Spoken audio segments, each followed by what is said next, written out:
As soon as they receive any sort of criticism, they throw science and logic out the door and just try and attack the person because they think they have a PhD and they know more than everyone on the planet. So that's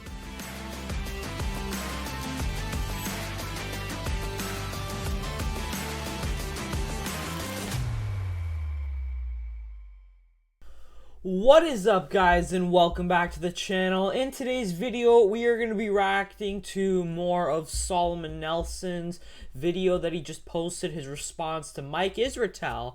And in this video, we're going to be going over his response and Layne Norton's comments to Solomon Nelson's critique on Mike's PhD. Now, Layne Norton is actually a guy who I watched a lot and I really followed their information. So the things that are about to happen kind of sucks because I would watch this guy and I trusted him and I would do all this, but to see the things that he's saying about this current Mike situation is really making his true colors show. During the height of this confusion, many prominent figures chose to weigh in.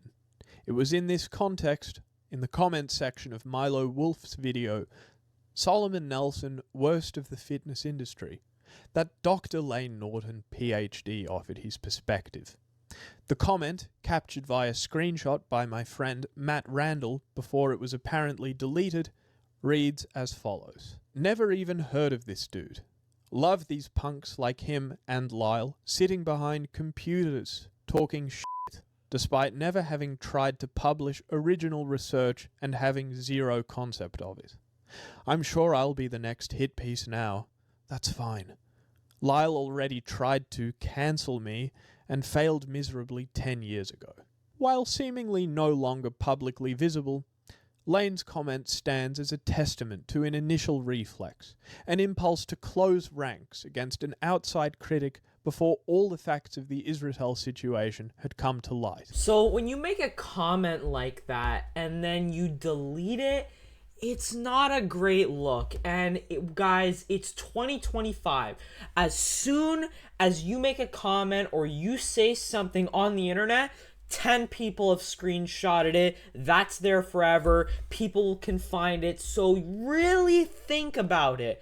When you're going to make a post or you're going to say something like this and you're going to veer to one side of a story, make sure you know that this is exactly what you want to say and what you believe, because that's going to be up there forever. And now to delete it, not a great look. Layne's comment is brief, but dense with rhetorical tactics that call for a careful unpacking. First is the classic ad hominem, a rhetorical tactic that Layne himself claims not to be a fan of. Well, that's, I don't like ad hominems. Layne's comment isn't directed at the substance of my critique, but at my perceived identity, a punk who sits behind a computer talking shit. As if offensively taking up the cudgels for Mike, Layne deflects my argument by bashing the person who argues it. And that's so hypocritical. I feel like he's always one who would want to argue science with science, but to attack the person, that for one tells me that you don't have any legitimate arguments to speak out, so you just attack the messenger. And it's also kind of crazy where these guys, these science guys, they're supposed to be science-based, but instead of actually looking at the information presented before making an opinion on something, they're jumping to conclusions just because they want to, go in this whole circle jerk, and they obviously want to defend each other. So regardless of if one of these science guys does something stupid or something as bad as this PhD thesis, these science guys are just going to back each other up no matter what. Second is the appeal to a narrow, gate-kept definition of authority. The core charge is that because I haven't tried to publish original research, I have zero concept of it. That's completely bullshit. Just because you haven't published a piece of knowledge, or just because you don't have a PhD doesn't mean you can't read something, find errors, and make corrections. That is absolutely ridiculous. So he's using the fact that Solomon does not have a PhD to say, oh, what does he know? He probably doesn't know how to read a study because he hasn't conducted one himself. That is just so wrong in so many different ways. And again, it's this whole thing in science where it's like, well, Layne has a PhD, so he knows best. But this Mike Israetel PhD thesis proves that just because you have a PhD doesn't mean you're always right. And when these guys use their appeal to authority as an argument, that usually means they have nothing else to argue against you. The role of a critic isn't the same as the role of a creator. A film critic need not be a director to offer a valid analysis of a movie. You don't have to be a chef to spot a fly in the soup. But since it seems to matter so much to Layne, my background is in philosophy and law, which are disciplines founded on analysis, logic, and the critical evaluation of texts. One, that was a absolutely fantastic and bang on analogy, and two, this guy's in law, so like he just said, he should be able to read, extract text, and know what's going on. That one doesn't need a scientific degree to interpret research.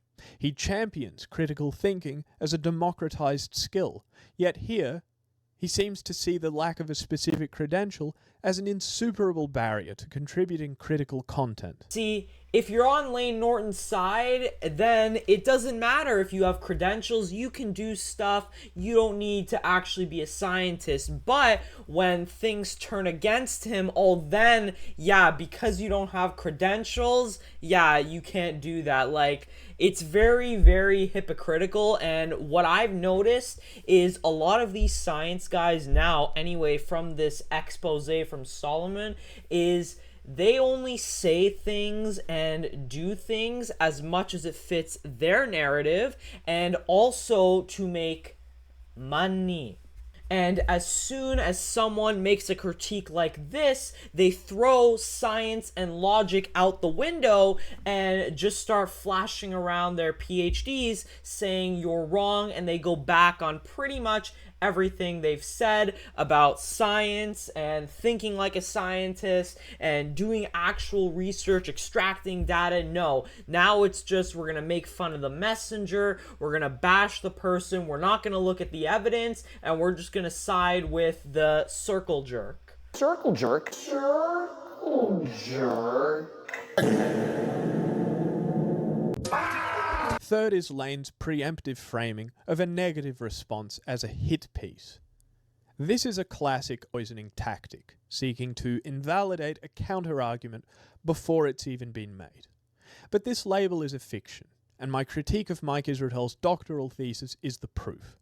My video was the opposite of a hit piece. It was a substantive analysis of a public academic document, focusing on its corrupted data, methodological flaws, and unoriginal conclusions. So, like, even if Solomon's intentions of doing that whole critique, let's say his intentions were to bring Mike Israetel down, it doesn't matter because the substance of that critique still remains. So regardless of the motives, or if it was a hit piece trying to bring Mike down, the critique he made was valid nonetheless. The errors he pointed out, all the mistakes, regardless of the motives, if it was trying to take Mike down, if it was trying to better the scientific field, those critiques still all apply. So this is just another freaking straw man argument to try and protect the circle jerk.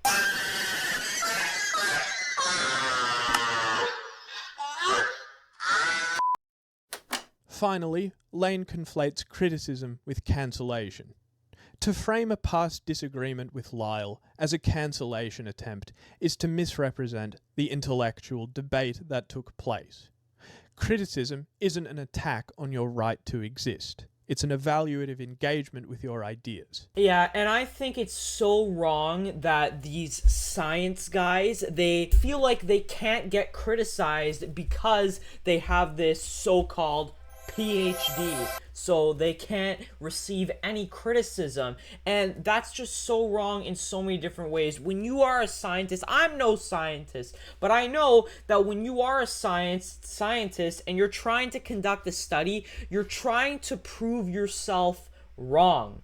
You want to find reasons why your study is flawed. What can you do to make it better and disprove your hypothesis? So it's very disappointing to me to see, you know, guys like Layne Norton, Mike Israetel, where they present this information, they say these things, but those things and that information only applies when it suits their narrative and what they believe. As soon as they receive any sort of criticism, they throw science and logic out the door and just try and attack the person because they think they have a PhD and they know more than everyone on the planet. So that's what I don't really like. It's a real disappointment for me. And another thing I didn't even know until watching this video was Layne cheated on his wife. Now, I didn't know that, but an argument that he's also made in the past was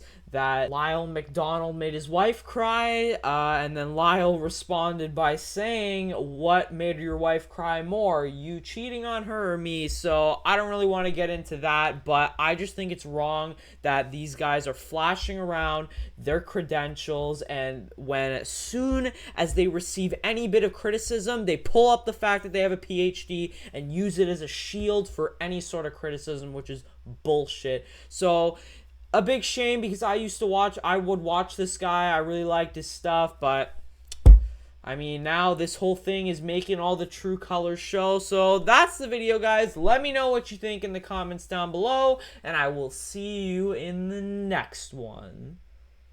Peace.